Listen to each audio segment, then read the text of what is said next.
পারুল, এই ব্যবসা কতদিন করেন? এই আজকে থেকে শুরু। আর কতদিন চলবে? এরকম কতদিন চলবে না এই ব্যবসা? থেকে তোদের এই থানা থাকবে, যতদিন এই থানা থাকবে, আমাদের মতন মানুষ থাকবে, ততদিন ব্যবসা চলবে। আপনারা চালাচ্ছেন বিদায় তো চলবে। আচ্ছা ঠিক আছে। এর আগে কি কখনো আটক হয়েছিলেন? ভাই আমার বাপের জন্ম কেউ হয়নি, আমার জাত গোষ্ঠীতে কেউ হয়নি। এখন এই মালগুলো আসলে কার? এই যে 40 পিস ইয়াবা এগুলো কার? এই নাদেরকে জিজ্ঞেস করেন। তো পয়সা তো আপনাকে সহ, গাড়ি সহ, আপনার সঙ্গী সহ। আপনার সঙ্গী পাইলে কি আমার নাকি? আজে বাজে প্রশ্ন করতেছেন কি লিগা? ইয়াবা পাইছে মানে কি আমার? ইয়াবা কার? গাড়ি কার? ইয়াবা আমার না, ও কিনছে, ও খাইছে। আমি শোনেন একটা কথা বলি, আমি যা তোর ফ্রেন্ড তাই বললে আমি এই পর্যন্ত আসি, থানায় পাড়া দিছি, আমি ওইখান থেকে চলে যেতে পারতাম।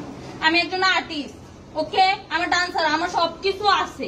আপনারা কি মনে করতেছেন এতক্ষণ? আপনাদের সাথে আইসা এসে কথা বলতেছি, আপনারা আইসা এসে কথা বলতেছেন। ও বাবা খায়, আমি কি দোষ করছি? ভাই আমি মদ খাই, আমার লাইসেন্স আছে।